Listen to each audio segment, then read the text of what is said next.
Hoje temos a grande satisfação de receber a professora doutora Heloísa Carreiro, professora da Faculdade de Formação de Professores da UERJ, coordenadora do COLEI, Coletivo de Estudos e Pesquisas sobre Infâncias e Educação Infantil, e docente do Programa de Pós-Graduação em Educação, Processos Formativos e Desigualdades Sociais. Graduada em Pedagogia, especialista em Educação Infantil, mestre e doutora em Educação pela Universidade Federal Fluminense, realizou o doutoramento na Universidade de Porto, em Portugal, e desenvolve pesquisas voltadas às infâncias, à formação de professores, à alfabetização, à literatura e às práticas educativas. Na oficina de hoje, intitulada Você sabia que falamos o português? Literatura negra, voz, memória e protagonismo. Agradecemos a presença de todos e, de forma especial, a disponibilidade da professora Heloísa Carreiro em compartilhar conosco seus conhecimentos, sua trajetória e suas reflexões. Professora Heloísa, seja muito bem-vinda, a palavra é sua. Muito obrigado, muito boa noite a todas e todes. Eu sou Heloísa Carreiro, eu sou uma mulher negra de pele clara, tenho cabelo cacheado, né, castanho escuro na altura dos ombros. Hoje, né, estou com óculos de armação vermelha, estou com batom, né, nudes na boca e com uma blusa lilás do COLEI. E eu não ando só, né, nós do COLEI andamos muito colados, muito agrupados, né.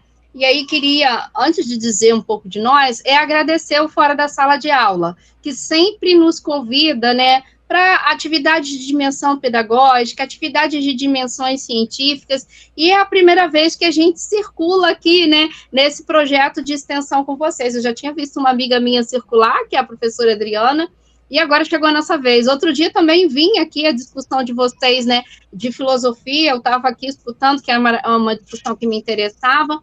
Mas lembrando que eu não ando só, né, eu quero dizer que a arquitetura dessa oficina, né, embora eu vou protagonizar a primeira parte dela, ela não foi feita sozinha. Ela foi feita, né, a arquitetura foi feita por mim, mas os movimentos, né, de redesenho, de reconfiguração dela, porque inicialmente ela teria sido feita presencialmente na universidade. Então, a gente refez o desenho dela para ela estar acontecendo agora. E quem me ajudou nesse redesenho, mesmo no desenho primeiro, foram as estudantes que estão hoje aqui conosco, e que aí eu vou deixá-las se apresentarem, dizerem o nome dela, e depois a fala volta para mim novamente. Bacana, vamos lá. Então, oi, gente, eu sou a Karine, do Santos Nascimento, bolsista de iniciação à docência, graduanda de pedagogia, sou mulher negra, do cabelo do COLEI também, azul, e é isso.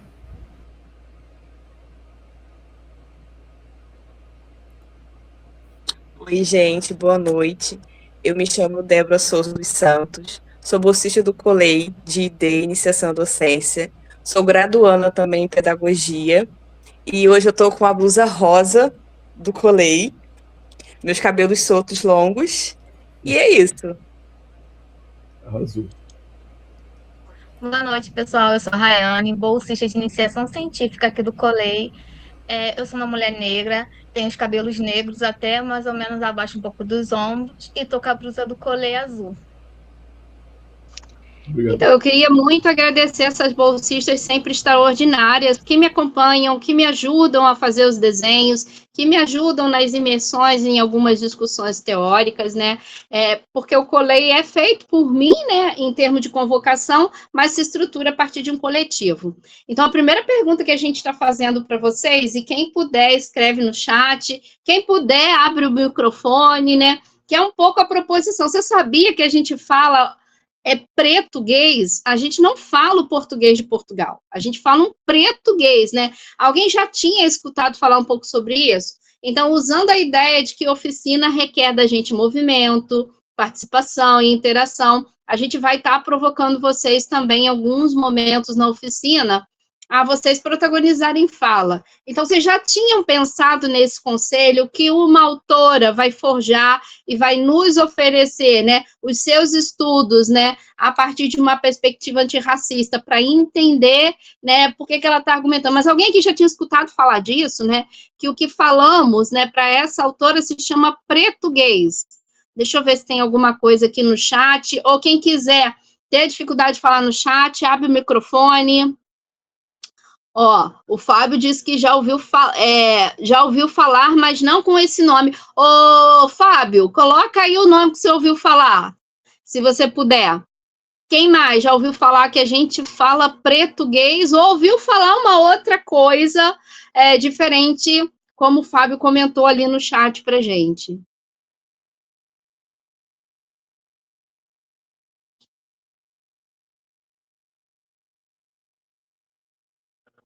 Fala, eu vim para uma oficina, não tá lembrando o nome certo, tá tranquilo. Mas alguém lembra?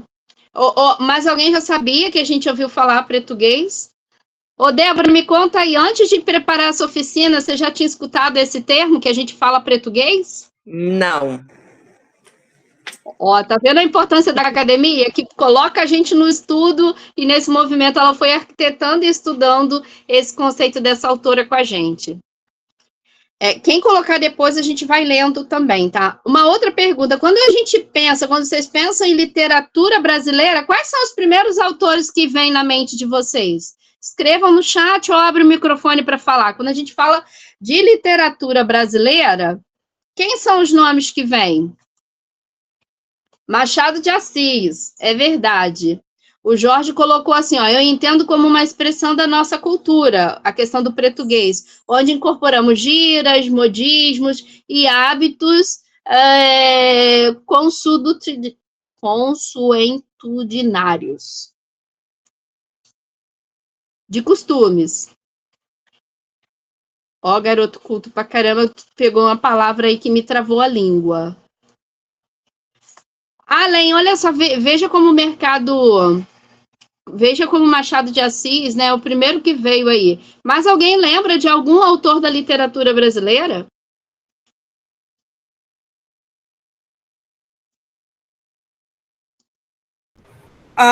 Vou trazer um aqui que, apesar de ser bastante crítico, quando fala assim, vamos pensar em autores brasileiros, surgiu muito Monteiro Lobato, que foi o primeiro contato que a gente tem com literatura quando é pequeno.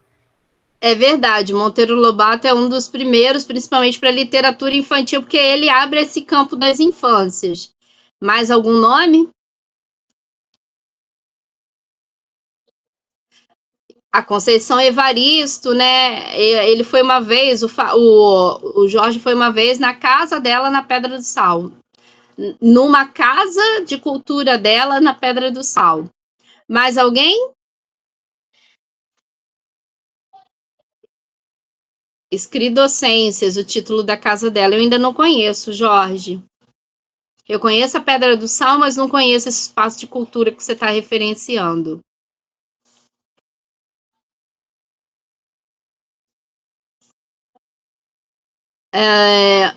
Vocês vejam, né? Dos nomes que vocês falaram, tem um que dizem que não sabe que ele é preto. O Machado de Assis, há uma discussão sobre isso, né? Que não sabem que ele é preto por conta da imagem que venderam dele.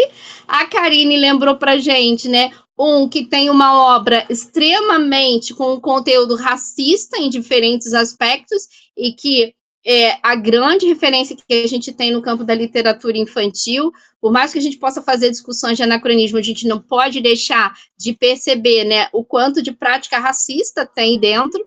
E aí a gente tem o Jorge falando uma autora mais contemporânea e super numa perspectiva de valorização. Deixa eu ver se apareceu alguma coisa depois que eu fechei o chat. Não. E autores negros, né? Tipo assim, quando a gente fala de autores negros, o Jorge já trouxe uma pra gente. Há um outro que aí tem toda uma dimensão de investigação histórica, né? a questão machadiana, o conteúdo de sua obra, o modo, né, como ela entrou nos cânones acadêmicos, né? Mas quando a gente fala assim de autores negros, né, ou seja, pessoas, né, pretas, pardas, né, no protagonismo da escrita, além dessa que apareceu aqui, a Conceição Evaristo, alguém sabe de mais alguma autora? Ó, eu conheço Karine, Rayane, sabia? Lima Barreto, subiu um Lima Barreto aí. Karine e Rayane também são autoras, elas escrevem poesias, né? Não sei se escrevem também outras coisas, contos, romances, mas poesia eu tenho certeza que estão com a gente no Colei e elas têm, inclusive, obras que são delas, né? Coletâneas com 12 poesias. O Lima Barreto veio, tem mais alguém? O Emicida, alguém disse que gosta muito do Emicida. Elô, Carolina Maria de Jesus. Ah, então não subiu para mim a Carolina Maria de Jesus, então... Não, fui eu que falei mesmo, eu que estou falando. Ah, tá. Muito boa a contribuição, a Carolina Maria de Jesus. Daí é para a gente pensar um pouco nessas questões, né? E vou trazer para vocês qual é o objetivo da nossa oficina, né? É promover uma experiência de reflexão, leitura e fruição literária a partir de contribuições intelectuais de escritores negros para a formação da cultura brasileira, problematizando, né, a invisibilização histórica desses autores, dessas autorias, desses autores, e aí a gente vai combinar aqui, vai ter uma parte da fala que eu não vou estar protagonizando tanto e as estudantes vão estar, que a gente vai fazer um sarau virtual, gente, essa é um pouco a ideia desse evento, né, e aí é um pouco como o Colei entende, né, a questão da dimensão da oficina, a gente sempre entende um aspecto teórico da formação da oficina e um aspecto de experimentação, e é um pouco disso que a gente trouxe para vocês aí. Aí pode passar esse slide. Ai, que bom que alguém gritou que adora sarau, deixa eu ver quem foi que só subiu. Ah, a Rosemary Rosa está aqui com a gente. Oi, Rose, que bom você estar aqui. A Rose ajudou na arquitetura dessa oficina também, tá, gente? Nas escrituras, no processo de revisão. Rose, que bom que você está aqui. Aí, eu já li o objetivo, pode passar o próximo, por favor. Isso, aí eu já fiz as perguntas para vocês, eu comecei um pouco fora da ordem, e aí, o que é português? Pode passar, Jorge. Então, olha, esse conceito português é um conceito formulado pela Lélia Gonzalez, né? Numa obra dela de mais ou menos 1984. Na obra, a autora vai argumentar que o português falado no Brasil não é uma simples reprodução do português europeu, portanto, do português de Portugal, que colonizou grande parte do nosso território, né? E compôs elementos da sua cultura. Se vocês repararem, o português de Portugal, né, que tomou o nosso território, tomou nossas riquezas, né, escravizou o povo africano, né, trouxe para cá essas pessoas como escravos, dizimou vários territórios, né, indígenas, né, não é o mesmo português, né, quem já foi para Portugal, quem conhece, né, alguém que fala um português próximo de Portugal, vai ver que não é o mesmo português, e é esse elemento que a Lélia Gonzalez vai passar a investigar para entender por que não é a mesma coisa, e por que será que o colonizador seria tão bonzinho de deixar fazer uma transformação na sua língua, né, tanto que a gente, né, tem ainda hoje o português de Portugal sendo falado em algum território, ou seja, a questão da língua, por ela ser viva, pelas pessoas que a utilizam, né, se nutrirem dela, né, e imprimirem a ela novos sentidos, inclusive, né, todas as nações africanas, que aqui algumas foram obrigadas a fazer migração linguística, elas co-construíram, né, uma outra língua. E é um pouco disso que a Lélia Gonzalez vai investigar, né? Ela vai dizer que a nossa língua foi profundamente marcada por contribuições africanas. e ela vai dizer que especialmente das mulheres negras, né? E aí o texto dela vai ter toda uma argumentação sobre o conceito, né, de quem são as mães pretas, né? Que eram aquelas mulheres escravizadas, né, que cuidavam e educavam e conviviam com as crianças brasileiras, né?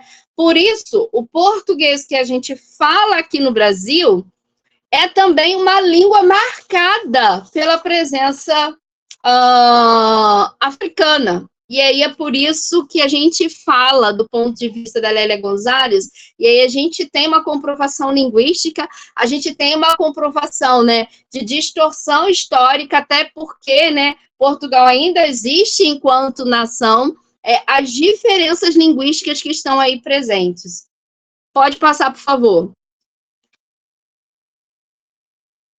E quem eram as mães pretas, né? Segundo a Lélia Gonzalez, as chamadas mães pretas eram aquelas que cuidavam das crianças, como eu já disse. Então, nesse cuidado com as crianças, né? Porque as senhoras, né, não queriam ter esse cuidado com as tarefas domésticas e nem o cuidado com os seus filhos. Quem fazia isso eram essas mulheres que tinham sido escravizadas. Então, eram por meio delas que as crianças, né, iam aprender as primeiras palavras. Eram elas que nutriam essas crianças com narrativas históricas, né, com narrativas fantásticas, né, com o seu modo de ler e entender e perceber a história. Então, todas as vezes que a gente tem uma tradução linguística, toda vez que a gente tem uma tradução de texto, a gente também tem traição e transformações. Eram elas que transmitiam as cantigas de acalanto, os folguedos, né, e compartilhavam saberes, né, com essas crianças. Então, elas eram essas mulheres, né, as primeiras pessoas que iam nutrindo essas crianças de cultura. E é assim que vai nascendo aquilo que a Lélia Gonzalez, né, nomeou como português. Deixa eu ver o que subiu aqui, né. Isso, o Jorge, né, o Jorge disse aqui pra gente, né, termos de afeto, os estados ou estados de cuidado pelos costumes herdados pela cultura iorubá, cafuné, dengo, chamego, isso aí. Mas não somente isso. Isso é a expressão mais forte, Jorge, daquela relação imediata, né, do parâmetro linguístico, mas toda a nossa estrutura linguística mesmo, ela é diferente do português de Portugal. E é por isso que a Lélia Gonzalez vai sustentar essa argumentação com a qual a gente está compartilhando na oficina. O que falamos aqui não é o português conforme foi nos impostos enquanto primeira língua. O que falamos é uma transição de formas de aprender, de ler o mundo, né, desses povos. E aí algumas palavras, elas nem foram traduzidas, como o Jorge está dizendo aí pra gente, né? Temos no nosso cotidiano, né, o pé de moleque, né, a palavra caçula, farofa, fubá, isso. E essas palavras, elas literalmente, nem sofreram tanta tradução, se a gente pensar assim, né? A fonética, a sintática, diz o Jorge, né, também foram moldadas por essa mistura, exatamente isso, a brusa aí, perfeito, Jorge. Passa o próximo slide aí, por favor. Então, né, a cultura brasileira, ela também foi construída por essas mulheres, embora essas mulheres nunca foram reconhecidas, né, nesse lugar, né, de produtoras de conhecimento, né. E para Lélia Gonzalez, não apenas produtoras de conhecimento, mas estruturantes de toda uma língua que até hoje está viva aí, né, no território, e como vai dizer para a gente Bakhtin, né, a língua é uma arena de discurso. A gente está disputando as palavras, os seus sentidos, os seus modos de dizer, como disse o Jorge ali, brusa, para se comunicar, e a gente às vezes não precisa falar, né, aquilo que a gramática normativa estabelece para a gente conseguir se comunicar. E quem eram as mães pretas, né? Quem eram essas mulheres? A gente já acabou de dizer. E qual é a questão mais forte, né, para o trabalho e para a pesquisa da Lélia Gonzalez? É que essas mulheres, né, todo esse povo, né, todas essas etnias que ajudaram, né, a construir, né, a língua, a cultura, a história, as histórias, né, e os modos de viver no Brasil, ela permaneceu durante séculos afastada dos espaços formais de educação, né? Quando supostamente aconteceu a libertação dos escravos aqui, e a gente está dizendo supostamente mesmo, né? É porque não é a força de um papel que garante, né, a transformação das coisas, né? Embora os papéis sejam importantes, eles fazem parte da dimensão da polis, da vida política, da vida na cidade, né? Não são eles, né? Quem dera que todas as leis que tivessem escritas estivessem nos garantindo direitos, né? Mas é bem tardio o direito dessas mulheres, né? Dessas pessoas ainda se faz, né? Por meio de políticas públicas, a garantia do acesso à educação em vários aspectos, né? Então, a essas mulheres, né, que ajudaram a compor essa língua, a todos esses grupos sociais, né, foi negado exatamente esse acesso por não reconhecerem toda a produção intelectual de tudo que é ensinado nas escolas formais hoje, que se apresentando, né, pela língua portuguesa, ou como diz a Lélia Gonzalez, pelo nosso português, está ali, né, nutrindo as nossas crianças nos espaços escolares, né. Tardio foi o direito, né, das pessoas que pertencem ao povo negro, né, a terem o direito à escola. A questão não é que faltaram autores negros, não é isso, né? Toda a obra da literatura, como a Karine já trouxe aqui para gente, né? Os negros aparecem lá. A questão é como aparecem, como protagonizam. E alguns, inclusive, estavam no protagonismo da escrita, no protagonismo de construção de percepções do mundo, mas a eles foi negado o direito, né, de estarem nos cânones, ou seja, de estarem, né, nos espaços políticos e educacionais mais formais, né? E aí a gente pode pensar, e é um pouco que essa oficina vai propondo da gente entender, que o que mais faltou foi circulação, legitimidade e a presença dessas pessoas no currículo. A presença de uma narrativa onde elas protagonizassem a sua percepção, né, da realidade do mundo e dos fatos históricos, né?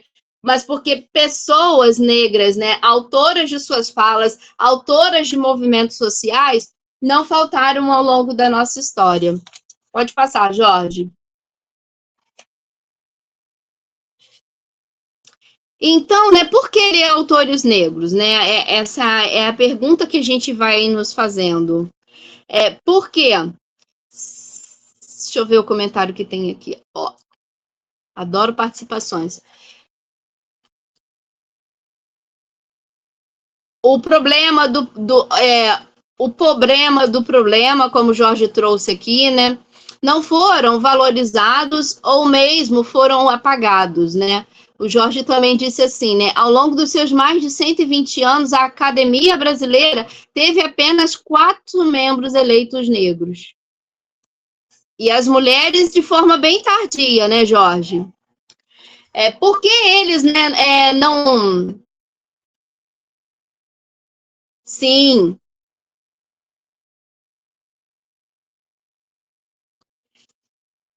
Aí o Jorge trouxe, né, o Machado de Assis, o Gilberto Gil,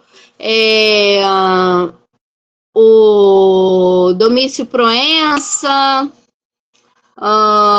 o Machado de Assis, aí ele diz, somente eles. Existe uma contradição histórica, isso, como a gente propôs no slide anterior, onde quem ajudou a construir a língua, né, e a cultura permaneceu afastado desses espaços formais de educação, né. Aí, eu não sei se ele já está trazendo uma pergunta, né? Como a escola e a universidade podem atuar hoje, né, para reparar esse apagamento? Eu vou dizer que, sobretudo, apoiar, né, as dimensões das políticas públicas para a gente ter protagonismo, né, de pessoas negras naquilo que é o material didático, naquilo que é o material literário, né? Então, a gente tem que atuar pelo PNLD, o Programa Nacional, né, de Livro e Material Didático na escola, pensar, né, o protagonismo, né, das pessoas negras e que modelos de narrativas, né, a gente entende, e elementos de constituição da identidade e da subjetividade do povo negro. Eu penso que é um pouco por aí, ô Jorge, a gente vai aprofundando isso daí, depois você pode até voltar exatamente a pergunta. Então, por que eles não estão fora da literatura brasileira? Eles ajudaram a construí-la, mas a questão é que eles foram representados pela branquitude. E como lhes foi legado protagonismo, muitas vezes das suas próprias vozes, que é um pouco do que eu compartilhei com vocês, né? Ler autores, né, vai ampliar, por que a gente vai quer ler autores negros, né? Porque ele vai ampliar, né, os nossos repertórios, as nossas perspectivas, as nossas experiências, as nossas visões, né, e as nossas leituras de mundo. Passa para o próximo, por favor. Sem esse protagonismo, né, e sem essa aproximação, né, de leitura de outras perspectivas que não sejam eurocêntricas, né, a gente não vai construir um outro saber, né. A Chimamanda, ela dizia que ela não imaginava, né, uma literatura infantil, né, que não tivesse neve, que não tivessem aqueles vestidos, né, que não tivessem castelos naquele modelo europeu. Isso tudo tem a ver, né, com os materiais que a gente vai oferecendo na escola, com a literatura, né, que a gente possibilita, né, com acesso na escola.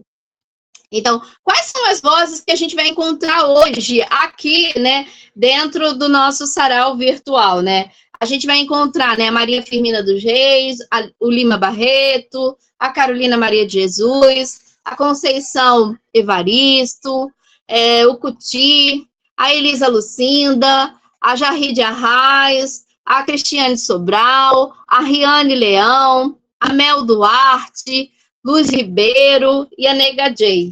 Daqui a pouco a gente vai transitar um pouco. Pode passar o próximo. Para nós do Colei, né, quando a gente vai protagonizar literatura, ou pensar a oferta da literatura, né, numa dimensão didática e pedagógica na escola, alguns elementos são centrais, né,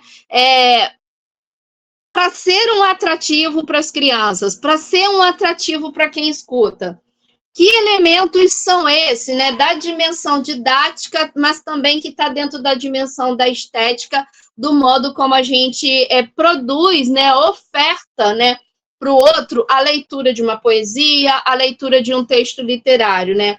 Isso para as crianças é revolucionário. Eu vou dizer que não apenas para criança, porque a gente adulto também, a gente gosta de escutar, né, um texto lido com pausa, um texto com expressão de gesto, né? Quando a gente fala do Islã, né, como o corpo, como o gesto, né, é presente junto com elementos que eu vou apontar aqui para vocês, né, como é que a gente faz a palavra exatamente ganhar vida, né? A leitura em voz alta, né, ela é também uma forma de interpretação, né?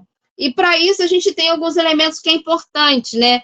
Fazer a respiração, né? Não apenas porque a gente precisa de respirar o tempo todo, mas fazer da própria respiração uma produção de sentido. Se eu resolvo falar mais rápido, se eu resolvo falar devagar, se eu resolvo falar em estacato, tudo isso, né, imprime ao texto sentidos que agregam a própria palavra que eu estou lendo, né? E ritmo, né? Qual ritmo que eu quero dar?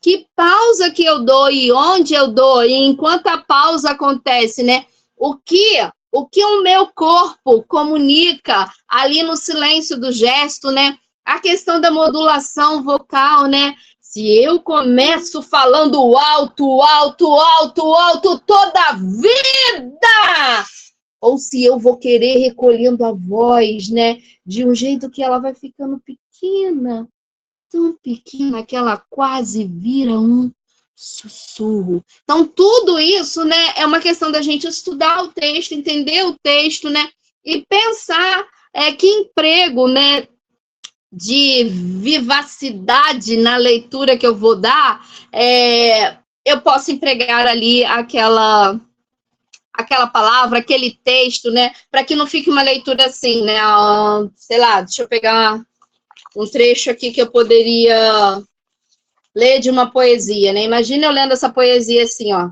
depois de conhecer a humanidade, suas perversidades, suas ambições, eu fui envelhecendo e perdendo as ilusões. É muito diferente de eu dizer, depois de conhecer a humanidade, suas perversidades, suas ambições e perdendo as ilusões. Então, é um pouco, né, esse movimento estético que a gente chama aí do cuidado que a gente pode dar à voz. E aí, Jorge, eu penso que isso é muito do que a gente pode, né, ofertar, tanto no curso de pedagogia, na dimensão formativa, e aí eu entendo que essa oficina ela está fazendo isso nesse momento, que fica gravada, nesse momento que tem gente aqui para discutir com a gente, né, essas questões, né, das expressões que a gente vai empregar ali e da produção de sentido que esse texto vai produzir, além das próprias palavras em si escritas pelo autor, né. A expressão vocal e a intenção. Quer ver? Eu vou deixar a Rayane fazendo uma leitura para vocês aí brevemente.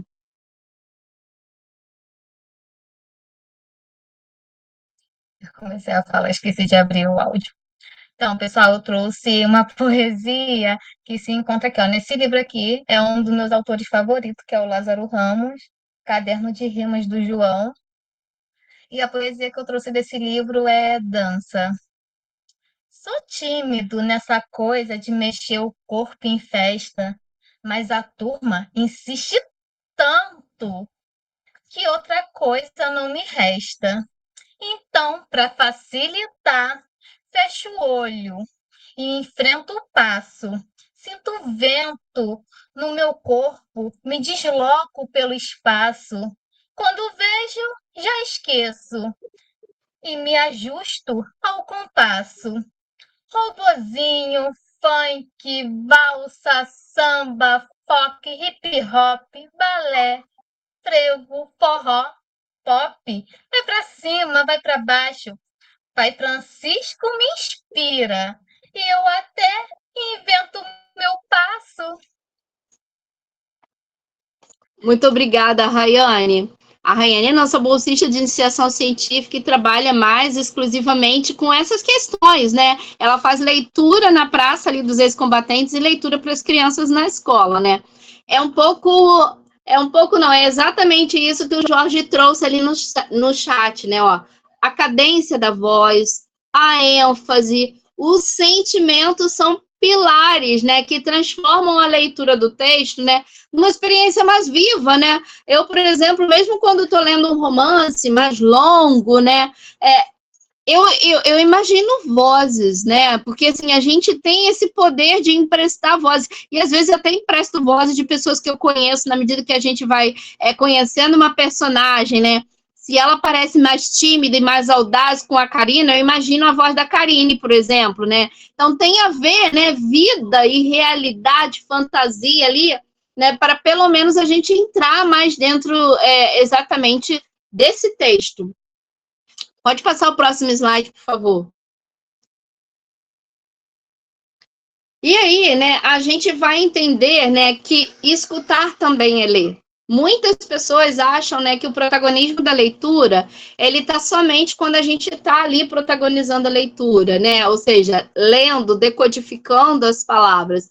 Mas quando a gente também está na escuta, né, do outro que nos oferece, que nos nutre, né, com essas palavras, né, esse é até uma das dimensões do nosso concurso de poesia, né? Quem foi que te deu um legado de poesia, um legado de palavras, né? O nosso concurso de poesia do Colei hoje, ele faz essa convocação a gente rememorar e revisitar quem foram as pessoas que nos nutriram de poesia e de história ao longo da vida, não é só sobre ao longo da infância, né? Porque a gente tem professores que a gente não esquece nunca mais, né? Do jeito que eles ofertaram, né?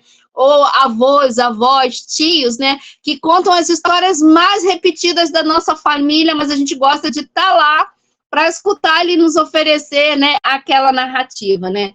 Então, né, nesse movimento de escutar, que também é ler, né, a voz, o texto, né, ele ganha palavra, ganha corpo, silêncio, ganha sentidos que a gente não controla, é o outro que vai dar esse sentido para além da gente mesmo, que quando a Rayane fez alguns gestos aí, né, e veja, ela estava lendo, a gente no Colei valoriza muito essa coisa do ato da leitura, não é, porque quando a gente fala, eu sempre chamo a atenção das bolsistas disso, ó, declamar é falar de memória.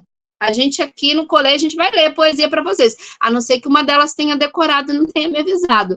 Mas a gente ainda valoriza muito essa coisa de olhar para o texto e, ao mesmo tempo, olhar para o público, né? E isso como alguma coisa que a gente que estudou o texto consegue fazer antes, né?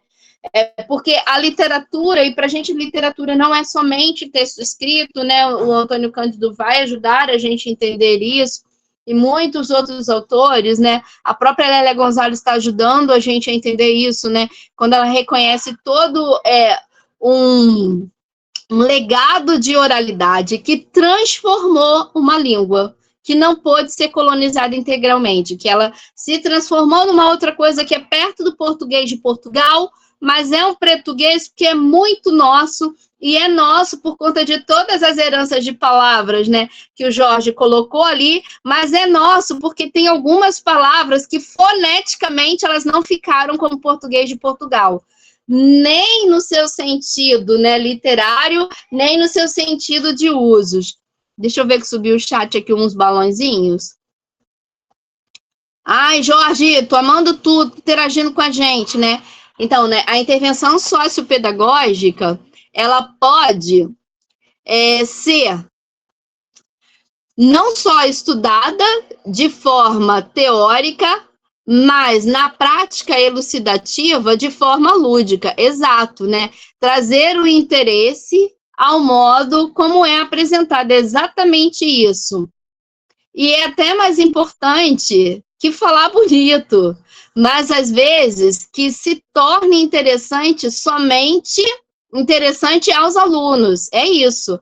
É uma dádiva ter essa habilidade de entender, prender a atenção e educar ao mesmo tempo. Exatamente um pouco disso que a gente pensa que a universidade, né, pode, né, fornecer às nossas 3 graduandas. Rosemary está aqui também, Rosemary é nossa graduanda, tá? Nossa bolsista de extensão. Lá no Colei, aqui é o Felipe, que é o nosso bolsista de extensão, que hoje não pôde estar conosco, mas com certeza está muito bem acompanhando o irmão dele lá, né? Então, essas estudantes daqui a pouco, né, além de já estarem protagonizando o universo intelectual, vão protagonizar espaços de política educacional, dentro ou fora da sala de aula, né? Então, é um pouco esse movimento aí que a gente espera.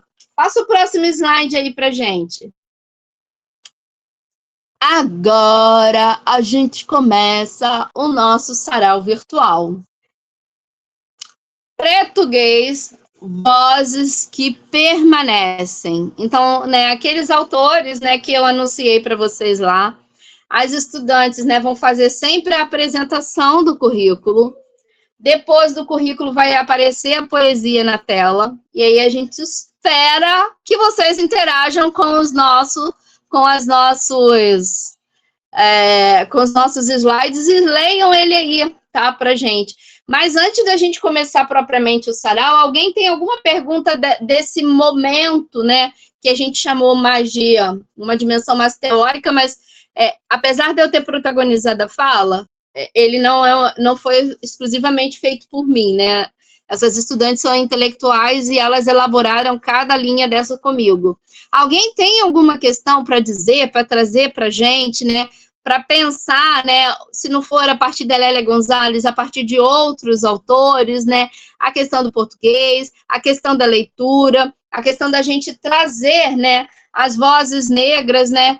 Porque tem gente que está dizendo aí que é fácil as pessoas hoje se reconhecerem como negras, porque tem muito benefício. Ah, tá. Vai encarnar, porque eu me reconheço como uma pessoa do povo negro, mas eu não sou retinta. Agora, para quem é retinto, né, vai dizer aí, né, tem gente que acha que hoje é só boniteza e que está muito fácil, né, continua difícil, sempre vai ser difícil, né, até que a gente consiga se libertar de alguma coisa que ela é um pouco a gênese do nosso país, né. Uma gênese colonial, é horrível, né?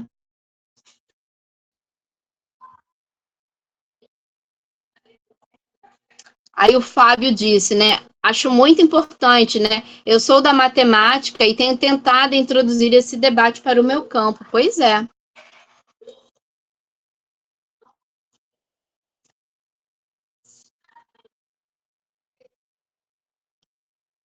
Se as perguntas não aparecerem agora, elas aparecem no final. Vou deixar elas conduzindo com você agora a passagem dos slides aí. Pessoal, boa noite. Eu vou trazer um pouquinho das autoras que a gente separou para apresentar a vocês. Pode passar o slide, por favor? Então, a primeira autora que a gente trouxe foi a Maria Firmina dos Reis. Ela nasceu em 1822 e veio a falecer em 1917. Ela foi a primeira romancista negra do Brasil, professora, escritora e educadora maranhense, autora de Úrsula, e que é considerada uma das primeiras obras abolicionistas da literatura brasileira escrita por uma mulher. E o poema que a gente trouxe dela foi Ela. Pode passar, por favor? Olha, gente, viram? 1859. Então, ó, já tem muito tempo gente protagonizando, gente preta, gente negra, protagonizando a escrita. Eu quero saber se alguém se sente confortável para fazer a leitura desse poema para gente. A gente vai dar um tempo para vocês explorar o texto, fazer uma leitura tanto em silêncio, né, que a gente pode ser mental, e tanto em voz alta, para você ver como é que essa voz fica, né, com o texto. Então, não se preocupa, não tenho tempo para ler o texto, nunca vi esse texto, esse poema. Não tem problema, pessoal, a gente vai dar um tempinho. Ninguém, pessoal? Eu posso tentar? Então, para começar, eu vou fazer a leitura desse poema para vocês. Alguém falou que ia ler, não falou, não? Alô? Estão me Falou? ouvindo? Aí tem alguém falando que vai tentar, ó. Desculpa que meu áudio está... O meu notebook o áudio é baixo. Alguém falou, abre a câmera, pessoal. Não tem como levantar a mão, não sei. O Gabriel. Ou se não quiser abrir a câmera, pode falar também sem abrir. Aí, abriu. O Gabriel. Olá, Oi, boa noite, Gabriel. boa noite. Eu vou dar um tempinho para você explorar o texto. Eu posso tentar agora. Então, pode ir. Quanta bela essa donzela, a quem tenho rendido o coração, a quem votei minha alma, a quem meu peito, num êxtase de amor, vive sujeito. Seu nome, não, meus lábios não dirão. Ela, minha estrela, viva e bela, que amiga meu sofrer, minha aflição, que transmuda meu pranto em mago riso, que da terra me eleva ao paraíso. Seu nome, meus lábios não dirão. Ela, virgem bela, tão singela, como os anjos de Deus. Ela, não, jamais o saberá na terra alguém. De meus lábios o nome que ela tem, que esse nome meus lábios não dirão. Fechou.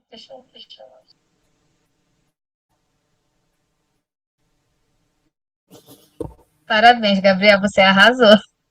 Obrigado. Viu, pessoal? Tipo assim, você começa com timidez, mas depois vai se soltando. É sempre assim também, assim, primeira vez eu sou tímida, então para falar assim em público, sempre começa mais lento, mas depois você vai dominando a fala, né? Quer contribuir, Lu, com alguma coisa? Não, é agradecer a você e ao Gabriel aí, você compartilhando o mini currículo. E o mini currículo foi excelente. Eu acho que tá batendo meu áudio com o de alguém, eu acho que é com o teu, Rai. Quando alguém falar, você corta o coisa, porque no dele também estava cortando. Aí abre, se alguém lê, você corta. Mas foi maravilhoso, né? Então, vai ser um pouco assim o nosso sarau virtual. A gente vai ler todos aqueles autores lá, né? Em alguns momentos a gente espera que vocês protagonizem, em outros momentos a gente protagoniza a leitura e vamos tocando. Eu acho que o áudio bateu porque a Karine tá do meu lado. Aí a gente tá aqui fechando um áudio e abrindo outro. Eu acabei esquecendo de fechar o meu áudio, por isso que deve ter dado essa interferência. Pode passar, por favor. Outro autor que a gente trouxe foi o Lima Barreto, que foi até falado por alguém, se eu não me engano foi o Jorge, eu não tenho certeza, mas ele foi citado nos comentários. Então, o Lima Barreto, ele nasceu em 1881 e veio a falecer em 1922. Ele foi escritor e jornalista carioca, crítico do racismo, das desigualdades sociais e das exclusões produzidas pela República Brasileira. É hoje conhecido como um dos maiores escritores brasileiros. E o poema que a gente trouxe dele se chama Se Deus Enxergasse Pobre. Pode passar, por favor?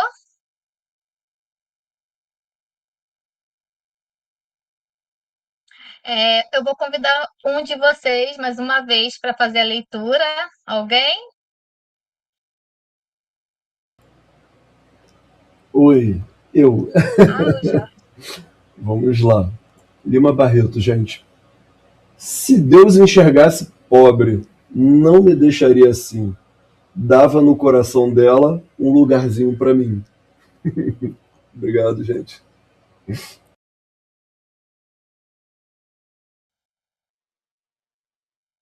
Obrigada, Jorge, pela sua contribuição. E você vê, a gente sempre assim, ele até fez um gesto aqui, um lugarzinho para mim, botou a mão no coração. Porque é isso, a poesia, ela acaba falando com a gente, né?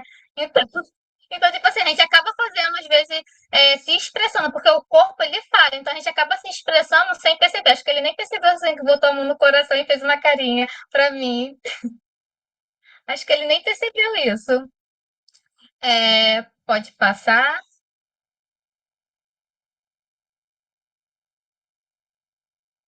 Outra autora que a gente trouxe, eu acho que foi a Débora que comentou sobre ela, que é a Carolina Maria de Jesus. Ela nasceu em 1914 e faleceu em 1977. Ela foi uma escritora mineira, moradora da favela do Canindé, transformou a sua própria experiência de vida em literatura. Ela é autora do Quarto de Despejo, que eu acho que muitas pessoas conhecem esse livro. E o poema que a gente trouxe dela é Humanidade. Pode passar, por favor?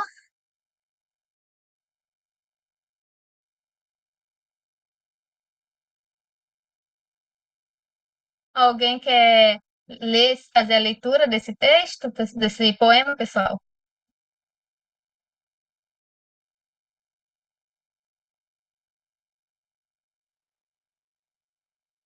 Não, ninguém?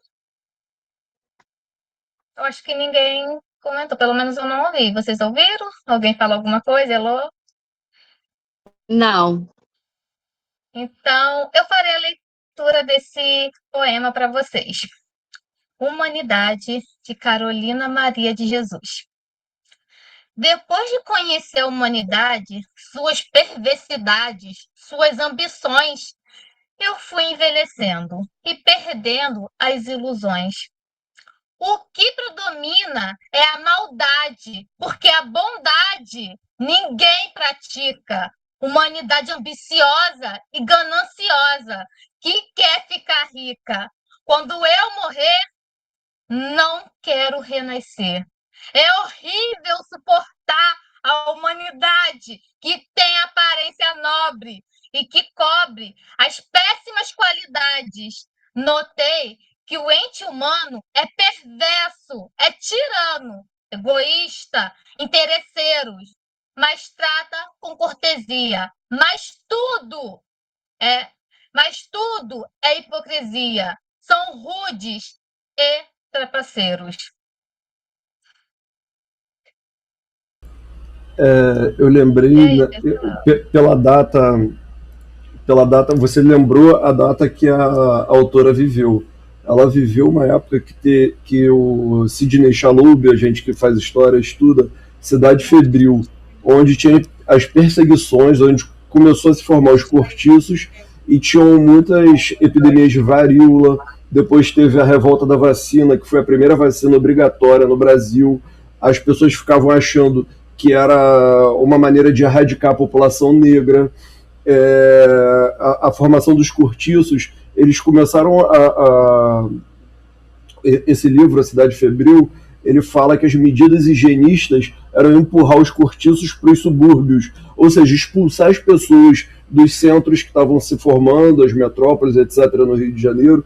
Então ela viveu isso tudo. Então você vê, você nota isso tudo no texto dela, na poesia, em forma de poesia, ela colocando tudo isso junto ao mesmo tempo.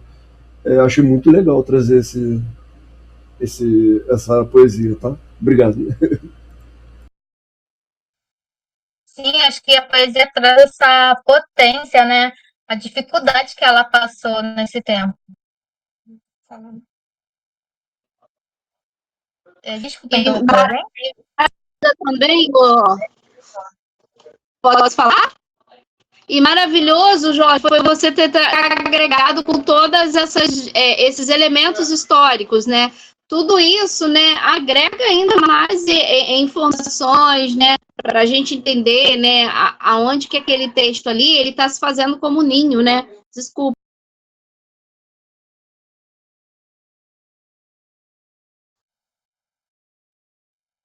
Elô, você travou um pouco para mim no final, então desculpa, eu não te ouvi, não. Estão ouvindo agora?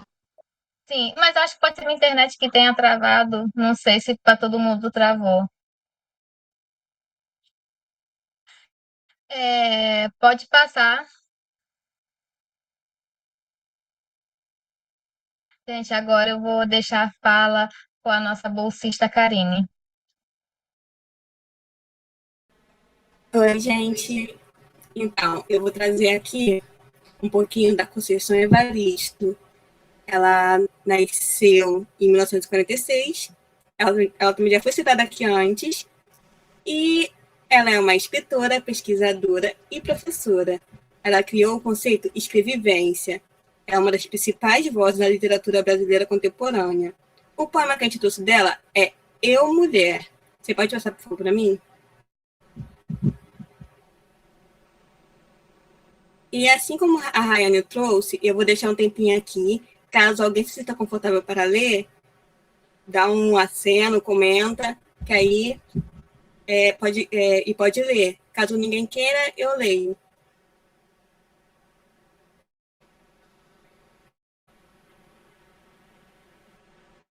Deixa eu fechar só. Eu acho que é o que eu vou ler aqui. Começa assim, Eu, Mulher, da Conceição Evaristo. Uma gota de leite me escorre entre os seios. Uma mancha de sangue me enfeita entre as pernas. Meia palavra mordida me foge pela boca. Vagos desejos insinuam esperança. Eu, mulher, em rios vermelhos, inauguro a vida. Embaixo a voz, violenta os tímpanos do mundo. Antevejo, antecipo, antes vivo, antes, agora, o que há de vir. Eu, fêmea matriz, eu, força motriz, eu, mulher, abrigo a semente, moto continuo do mundo. E é esse o poema que a gente trouxe dela. Eu acho muito legal. Como eu disse, eu fui na Casa de Cultura Escrevivência, lá na Pedra do Sal. Recomendo a todo mundo ir. Inclusive, é o ponto de encontro para um passeio guiado, gratuito, que existe ali pelo porto do Rio de Janeiro. Você vai com um guia e ele vai passando por uns lugares assim. Eu sou muito rodado, né? Eu tenho 43 anos. E tem lugares ali que eu nunca tinha visto do Rio. Eu fiz esse roteiro há pouco tempo. Eu vou pesquisar aqui no Google e vou mandar aqui no chat a inscrição e o nome do roteiro e os lugares que ele passa, as informações. Mas ela é uma mulher favelada que ela cunhou esse termo escrevivência, que é ela escrevendo sobre a vivência dela como favelada, que se criou na favela sem a oportunidade. Ela conseguiu se formar, fez supletivo, depois fez vestibular, passou na faculdade, fez mestrado depois, doutorado e viveu e ganhou a vida, conseguiu vencer mesmo através de tudo o possível para dar errado, sem oportunidade, etc. E ela foi criando e vivendo e escrevendo sobre. Por isso escrevivência. Eu estou escrevendo sobre minha vivência. É bem legal. Eu aprendi isso lá na Casa de Cultura. Depois eu mando o link do tour. Isso, Pequena África, isso mesmo. Esse tour é muito legal, gente. Obrigada, Jorge, por contribuir mais uma vez aqui com a gente. E você pode passar o slide, por favor? Gente, outro autor que a gente trouxe é o Luiz Silva, mais conhecido como Kut. Ele nasceu em 1951 e ainda está vivo. Ele é poeta, dramaturgo e ensaísta, fundador do Quilombo Hoje e dos Cadernos Negros, referência da literatura afro-brasileira. E o poema que a gente trouxe dele é Colorismo. Pode passar, por favor? Algum presente quer fazer a leitura desse poema? Posso fazer? Pode sim. É que eu tava esperando se alguma outra pessoa ia querer fazer. Não, pode fazer. Colorismo. Cuti. 2 negros, 2 medidas. Se claro tem saída, escuro, porta proibida. 2 negros, uma ferida. Imensa e comovida. Passado, sangrando ainda. Mortes desde a partida dos 2 negros, 2 medidas. Escuro, 2 pés na senzala. Claro, um na senzala, outro divisa, cozinha e sala. Caraca, pesado. Obrigada, Gabriel. Foi o Gabriel, né? Isso. Obrigada, Gabriel, por ler essa poesia pra gente.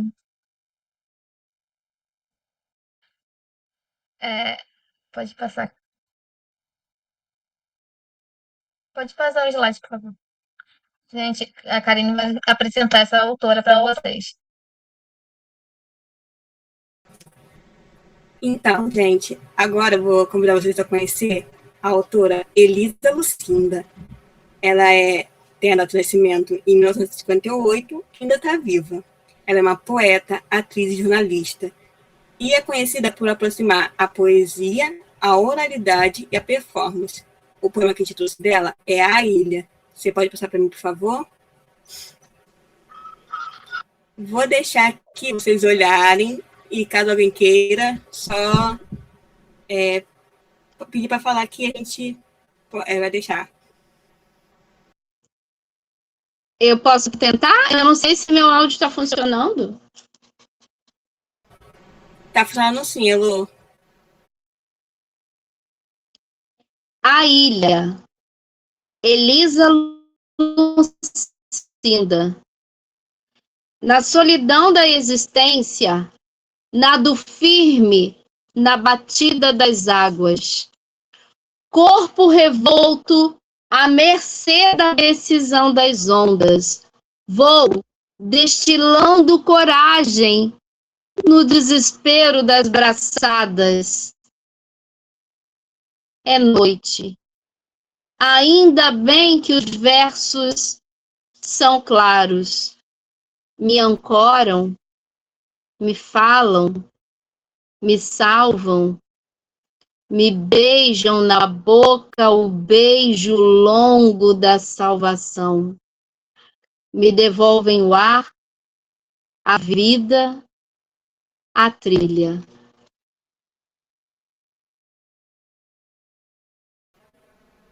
Adorei, Lu, ficou muito bom. Você pode passar para mim, Jorge?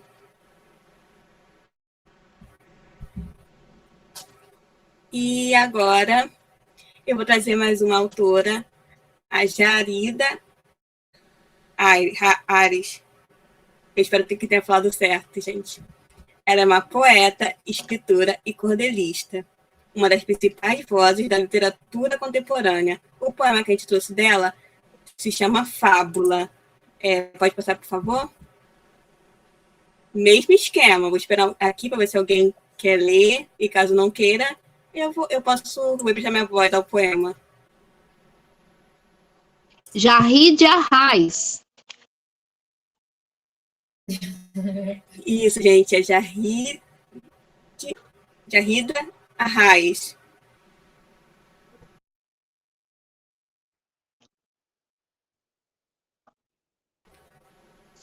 Eu vou fazer a leitura então, já que ninguém apareceu. O poema é Fábula, da Jarride Arraiz, e começa assim, ó. Desistir é coragem difícil. Somos programados para tentar, deslizando aos barrancos, a pele das pernas esfolada, os pulsos marcados pelos rosários.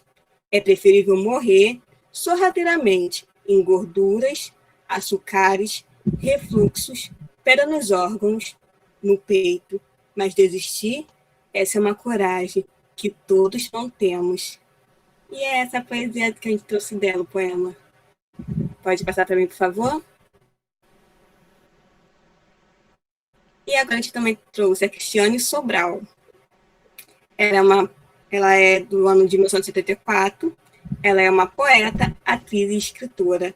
É uma importante representante da literatura afro-brasileira contemporânea. E o poema que a gente trouxe dela é A Mão e a Luva. Pode passar para mim, por favor? Vou deixar aqui um tempinho, vou ver se alguém se arrisca a ler ele.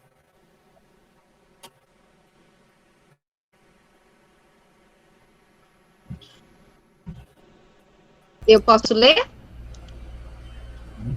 Ele queria ler, Jorge. A Jorge também vai botar a mão aqui, hein? Posso? Então deixa outra pessoa. Então eu vou. Eu hoje comi um poema com pão seco. Ontem não fiz nenhuma refeição. Amanhã, talvez, tenha uma sopa de letrinhas. Há dias que não brota poema algum. Acordo e me mantenho o jejum, até que anoiteça. Mas as palavras um dia brotam, como águas dos rios, como chuva. Há poemas que caem, há poemas que cabem, como uma luva, e alimentam a alma. Obrigado. Sua interpretação foi muito boa, Jorge. Você pode passar para mim, por favor? E agora eu vou deixar a Débora participar também um pouquinho, gente. Boa noite, gente. Hoje vou apresentar, a autora Riane Leão, que nasceu em 1988. Ela é poeta e professora, conhecida pelo projeto Onde o Jazz Meu Coração. Sua escrita articula amor, resistência e autocuidado. Pode passar para mim, por favor? Hoje eu estou com um poema dela, vou fazer a mesma coisa que as meninas estão fazendo, vou dar um tempinho para quem quiser ler.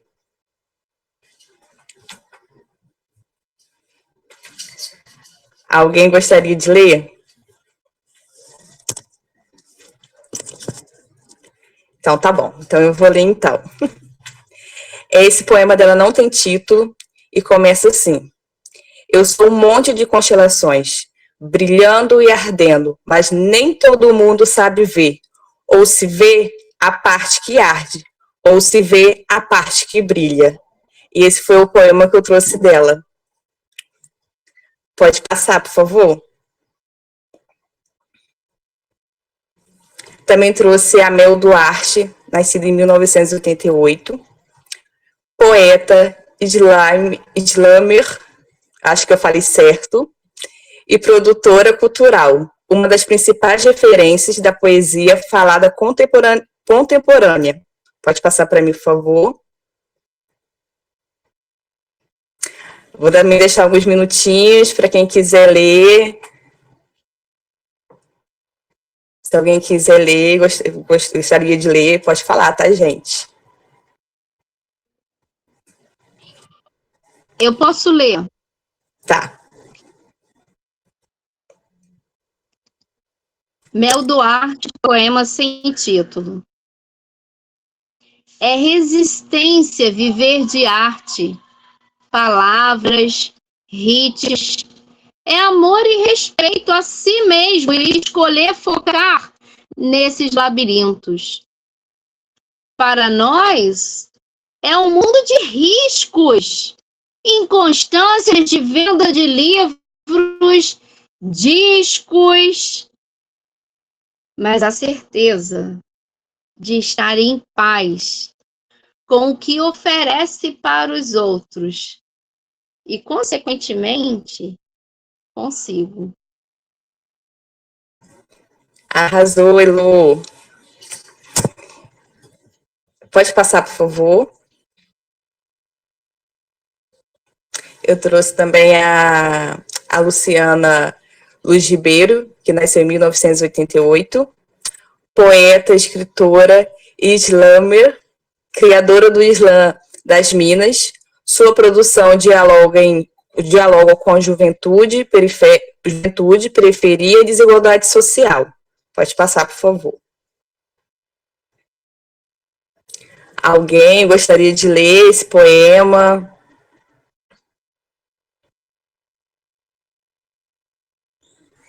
Pode ser? Eu de novo. Então tá bom, pode ser sim. Milímetros. Os meninos passam liso pelos becos e vielas. Os meninos passam liso pelos becos e vielas. Os meninos passam liso pelos becos e vielas. Você que fala becos e vielas, sabe quantos centímetros cabem em um menino? Sabe de quantos metros ele despenca quando uma bala perdida o encontra? Sabe quantos nãos ele já perdeu a conta?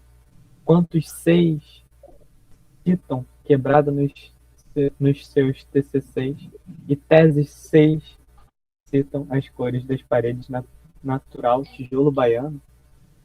Pode passar, por favor, o slide, tem continuação. Show. Vocês citam os 6 meninos que dormem juntos? Vocês citam que geladinho é bom só porque custa R$1? Vocês citam que quando vocês chegam para fazer suas pesquisas, seus vidros não se abaixam? Não citam, não escutam, só falam, falácia. É que 6 gostam mesmo do gourmet, da quebradinha, um sarau, um sambinha, uma coxinha, mas entrar na casa dos meninos que sofreram abuso durante o dia não cabe nas suas linhas. Trecho do slam chamado Milímetros. Muito bem, arrasou também. Obrigada, Gabriel. Agora eu vou deixar a nossa bolsista, não sei se é Rayane ou Karine que vai agora. É Rayane, né? Então eu acho. Pode passar, por favor. Tá. Pensei que era a Rayane. Então, gente, eu voltei com a Nega Jay. Ela é uma poeta, slammaster, produtora cultural aqui de São Gonçalo. Talvez vocês já tenham visto ela por aí, porque ela costuma aparecer bastante na Batalha do Tanque. Se vocês têm costume de andar por aqui, por São Gonçalo, você já viu ela em algum lugar. Ela atua na promoção da poesia falada e na valorização das vozes periféricas por meio dos slams e das ações culturais no território. Sua produção dialoga com a identidade, resistência, pertencimento e protagonismo da população negra. A gente trouxe um pedaço do slam dela. Pode passar para mim, por favor? Ele não tem título. Vou deixar ele aqui para vocês verem, caso vocês se interessem de ler. Eu gosto muito dele. Então, se alguém se interessar de ler, emprestar a voz, ele é muito legal.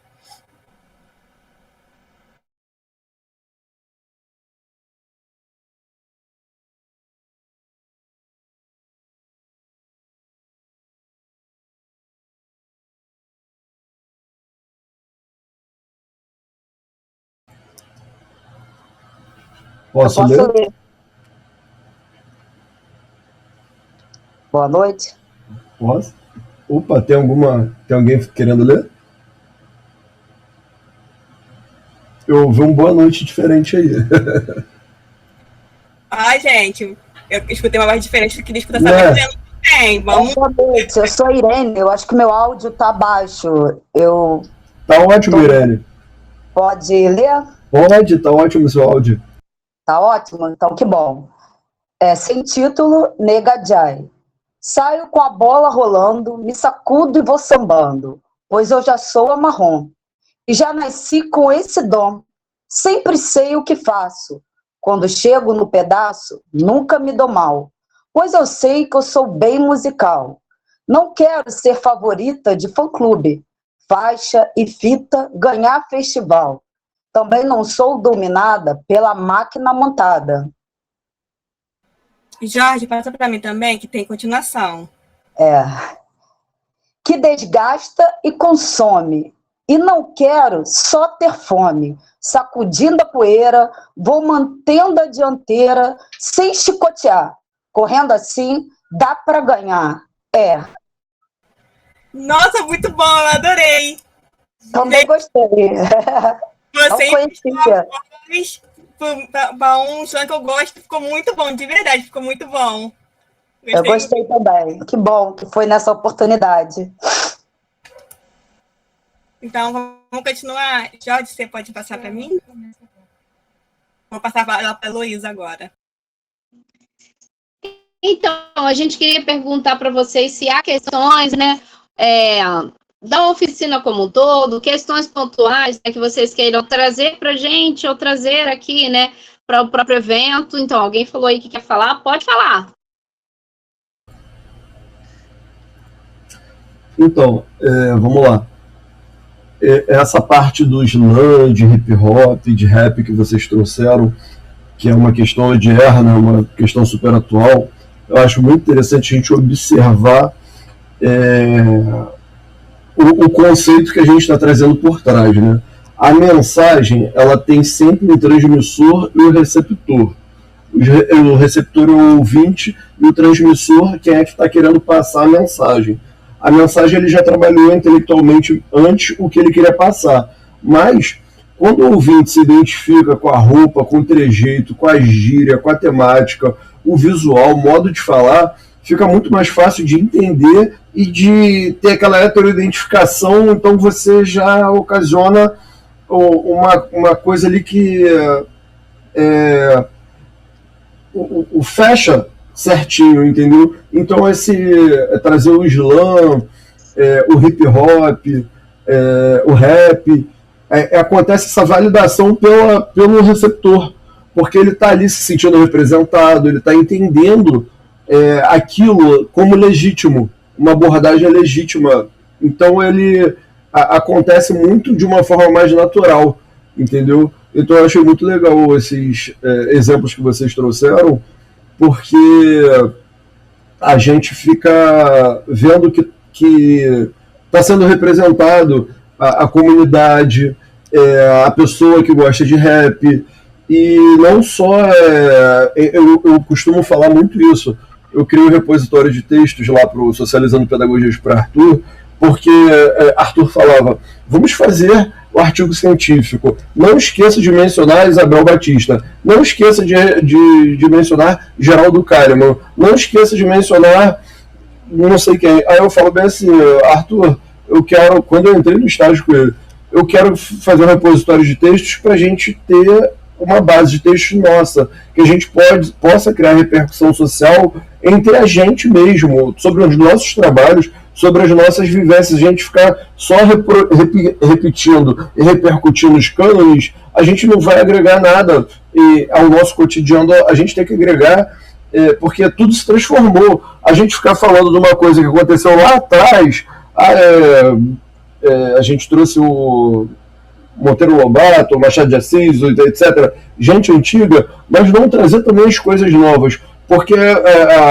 a mensagem pode até ser a mesma, liberdade, união, parar com a segregação, parar com o preconceito, etc., mas a mensagem ela foi trazida de uma forma diferente, de uma forma atual, que fala na linguagem atual, e isso é muito importante para a gente não ficar preso só àquele passado, não tirando o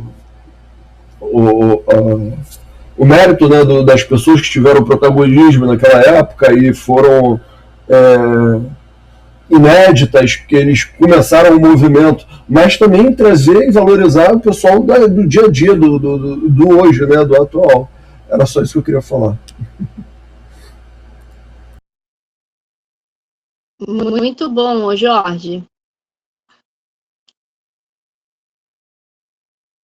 E pensar que eu não sei se vocês foram tocados, e na dimensão estética que a gente pensou, a gente inicialmente, quando essa oficina foi desenhada, e as bolsistas trabalharam muito nisso, né?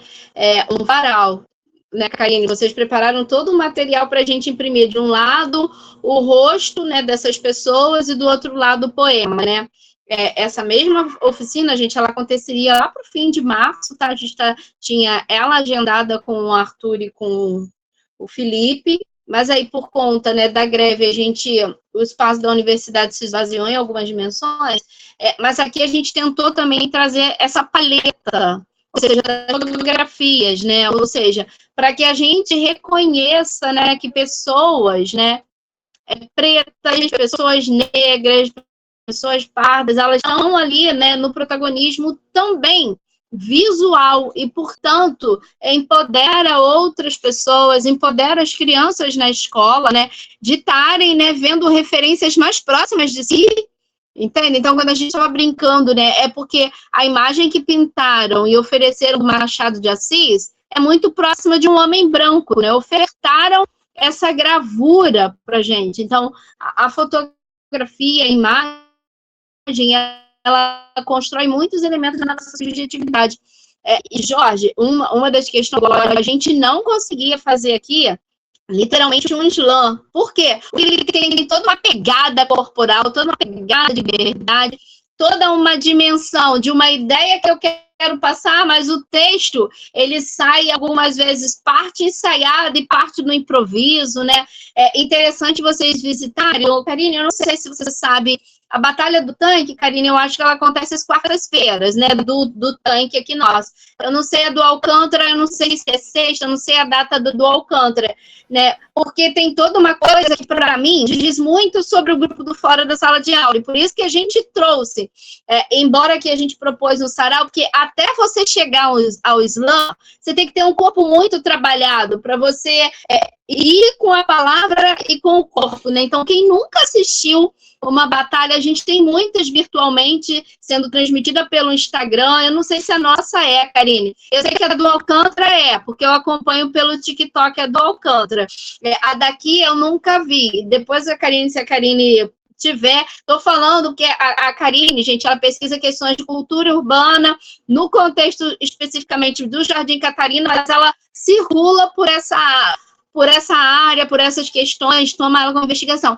Mas é muito próprio, sabe, Jorge, do Fora da Sala de Aula, que desloca muito o Colei desde que a gente começou a dialogar com o Arthur, conversar com o Arthur. Então, assim, as crianças, né, do Jardim Catarina, as crianças que frequentam a batalha aqui do Tanque no Paraíso, em frente à nossa universidade. Então, as aulas vão voltar. Não, acabou uma aula quarta-feira, desce e vai lá se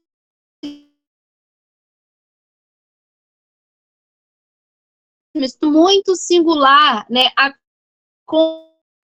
acontecendo ali, junto com o texto, né, memorizado, parte falado, parte improvisado, que eu acho que é núcleo do que o Fora de Sala de Aula nos ensina, sabe, Jorge? Fala, Karine. Então, é só para confirmar, a Batalha do Tanque, realmente, quarta-feira, também é transmitido pelo Instagram. Se eu não me engano, tem a Batalha do Recanto, que é entre Alcântara e Jardim Catarina, caso vocês queiram se aventurar vir para cá.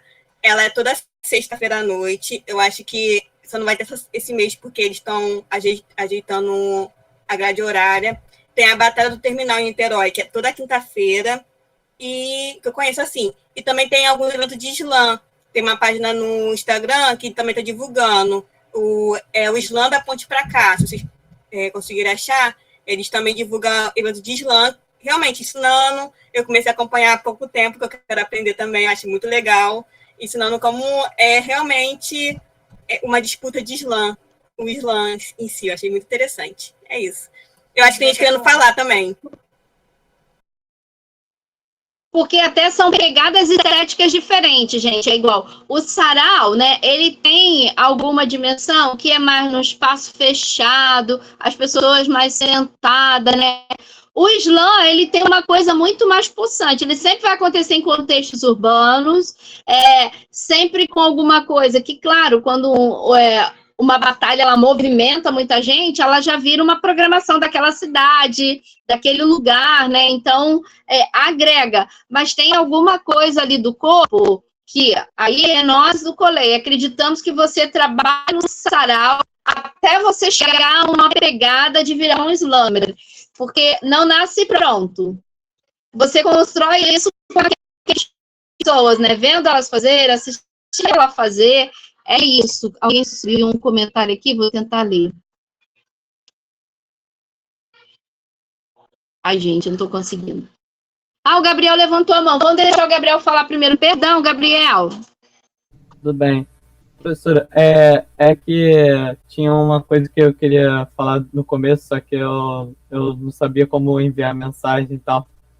Sobre os escritores, né, que vocês estão falando, na época que a gente estava estudando na história, sobre alguns escritores da época da libertação dos escravizados, a abolição, né? Teve um escritor que ele até tem nome de um túnel com o nome dele, que é o André Rebouças. E ele é negro e ninguém sabe, porque a gente não procura assim, quem foi André Rebouças? Por que tem esse túnel com esse nome, com o nome dele? E ele escrevia em um jornal, e é interessante que ele falava sobre engenharia, ele falava sobre arquitetura, mas também falava sobre os problemas que tinham naquela época. Apesar dele ser monarquista, ele era abolicionista também. Muito bom exemplo. E além disso que você está falando, não sei se vocês sabem, agora eu sou gonçalense, mas 2 anos, 3 anos atrás, eu era petropolitana. E lá em Petrópolis, a gente tem uma creche, eu era servidora municipal lá, antes de vir aqui para o Oeste. E a gente tem uma creche chamada André Rebouças, ô Gabriel, só para você ver isso que você está falando, quanto que é importante. E aí, quando chamaram um artista para fazer a pintura na parede. Aí pintaram o André Rebouças branco. A gente disse, mas o André Rebouças é negro? Aí ele disse, não, a minha referência, ele mostrou o papel, não, a minha referência, ele é um homem preto. Aí ele, é uma questão da percepção do artista. A gente, não, é uma questão de construção histórica e de identidade. O André Rebouças é muito como a gente já estava falando ali, como é que foi representado, como é que as pessoas sabem, se não sabem, né? Então, maravilhosa contribuição que você trouxe aí, e aí eu trago isso, que deu uma treta, e a gente teve que pagar um outro artista para ele parar de pintar, porque quando a gente chegou lá, ele tinha pintado o André Rebouças com toda uma figura branca mesmo, e a gente disse, não, mas é porque as imagens naquela época eram em preto e branco, mas quando você faz uma pesquisa histórica dele, você vê claramente o lugar de fala e o lugar político dele, com todas as questões, né, de viver num contexto político que ainda tem vestígios da monarquia, né? Deixa eu tentar o chat, gente, se eu não conseguir, eu vou dar ajuda de um bolsista. Eu tenho que tá aqui, porque para mim é porque no celular ele aparece.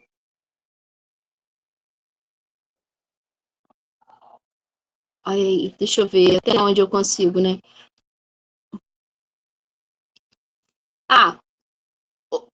O Fábio perguntou o que é Islã. Ô, Karine, você quer responder? O Jorge respondeu no comentário, eu também ajudei a complementar, acho que a gente já conseguiu, que no chat a gente está conversando e está conseguindo se responder ali. Então tá. Você quer ler o chat então, Karine? O que não foi resolvido lá? É porque para mim aqui eu tô passando, tá pulando toda hora. Posso ler. Tem o Fábio perguntando o que é. O Fábio trouxe aqui também o Nilo Peçanha, que muita gente imagina que não é negro. Inclusive, na escola, no Liceu em Niterói, quando eu entrei a primeira vez, o retrato que tem não aparece ele negro, é um preto e branco, e a imagem que tem não é uma pessoa negra, não, é uma pessoa com traços bem, bem finos. Ó. Deixa eu ver mais o quê? Não sei, agora, que eu entrei muito tempo também atrás. Deixa eu ver o que tem mais. Aqui, você consegue subir, Rani? A gente falando mais sobre o que era o Islã e essa contribuição que ele trouxe. E o Islã, explicando aqui, também fica gravado aqui pra gente. Olha, Jorge, teve alguma coisa que a gente não respondeu? Desculpa, Karine, pode falar. Só para deixar gravado também, que eu não sei se o chat aparece quando vai para o YouTube. O Islã é uma forma, um movimento, onde as pessoas batalham com poesia falada. Pode ser que realmente corra a batalha, tem gente que realmente só vai num espaço onde ocorre para apresentar sua poesia autoral e recitar da sua maneira. A Mel Duarte é uma boa, que a Débora apresentou, ela tem muitos vídeos no YouTube apresentando, eu acho muito legal. Caso vocês queiram descobrir um pouquinho mais, as próprias autoras que a gente apresentou, que são islãs, tem bastante vídeo no YouTube. E é isso, vou deixar ela te falar. Vamos lá. Então, eu queria complementar, aliás, organizar tudo que a gente já trouxe, né? O sarau virtual, o Islã, a literatura de cordel, as batalhas de rima. Essa experiência da gente ler e escutar as vozes ajuda a gente a romper com aquele silenciamento histórico. Esse movimento de ocupar as vozes, de estar ali presente, estar na praça do tanque, da batalha do tanque, ter representatividade das vozes negras, ocupar as vozes e os corpos torna-se ainda mais urgente nesse tempo atual que a gente está com aquele problema grave do racismo algorítmico. Agora, as grandes corporações, OpenAI, que é dona do ChatGPT, a Google, que é dona do Gemini, a dona do Cloud. Hoje em dia, as pesquisas do Google são feitas, a gente não sabe, mas já são feitas através da inteligência artificial. Os resultados são dados. E o que a inteligência artificial resulta para a gente? Tudo que já está escrito, as diretrizes básicas que foram desenhadas aquele algoritmo da inteligência artificial. Então a gente está sobre um novo regime totalitário das grandes corporações. E essas plataformas digitais, elas reproduzem, né, essa desigualdade, esse racismo. Eles reproduzem e continuam esses sistemas de recomendação, de moderação, filtragem de conteúdo. Eles ocorrem sobre vieses que eles silenciam, inviabilizam a possibilidade de novas culturas, novas coisas, porque eles ditam o que a gente o resultado do que a gente pesquisa, o resultado do que a gente vê. Então reduz o alcance das vozes negras, de quem não paga para eles a propaganda para aparecer. Por exemplo, no Spotify é recomendado o artista que paga para eles aparecer. No YouTube, quem paga para aparecer na mídia, na propaganda, etc. Então, a poesia falada, essa leitura marginal, da periferia, da comunidade, eles utilizam essa oralidade e a presença física que conectam, né, o transmissor e o receptor de uma forma direta. Igual como no teatro, já citei de novo o teatro, porque eles ocasionam uma dupla ruptura. Eles combatem o silenciamento histórico e estrutural, quanto trazem os novos mecanismos. A gente hoje está rompendo essa ética do racismo algoritmo através do digital, da nossa oficina digital, totalmente digital, pegando pessoas, receptores do digital que estão em casa. A gente também está em casa, eu aqui como mediador, vocês como transmissores da mensagem, utilizando os mecanismos digitais que são de exclusão. A gente está utilizando de uma nova forma para garantir essas narrativas continuar existindo coexistindo, ecoando, acolhendo essas pessoas que não se sentem representadas. Então a gente está aqui como resistência, né? Operando uma resistência. Era isso que eu queria falar. Obrigado. Muito bom. Essa questão, né, do racismo algorítmico, eu escutei a primeira vez pela discussão para um evento que a Karine me convidou. Aí fomos eu, Karine e Rayane no ano passado. E aí a gente estava numa mesa com um rapaz que exatamente pesquisava. Ele estava fazendo a pesquisa dele, aí eu não lembro se era direito, né? Eram os contextos que ele colocava, né? Zerou o login dele. E sempre davam, né, referências de espaço, de localidade, todas conturbadas, né, Karine? E aí ele estava tentando apontar a pesquisa de doutorado dele exatamente para essa fala sua, Jorge, que está bem sólida, né, do quanto que as empresas, as big techs, né, e aí, né, muitos de nós que usam, né, esses produtos, né, exatamente no free, fica refém da manipulação de resultados. Então, a gente tem que estar muito atento, muito ligado, né, para não ficar com aquilo de primeiro resultado, né, aquilo que a nossa timeline infinita, né, nos oferece. Nós estamos lá no Spotify de graça, sempre vem uma música muito alterada, tipo assim, gente, muito além, né, tipo assim, a gente tem que desligar, ficar uns minutos sem usar, porque senão ela aparece ali na playlist como venda, te obrigando a consumir aquele produto, né. É bem desafiador mesmo para pensar aí.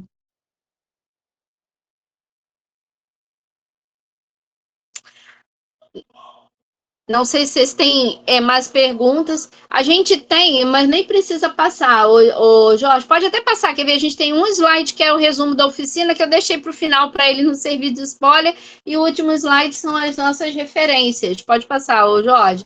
Eu não vou ler o resumo, que vocês viveram a oficina. A gente não quis dar essa antecipação.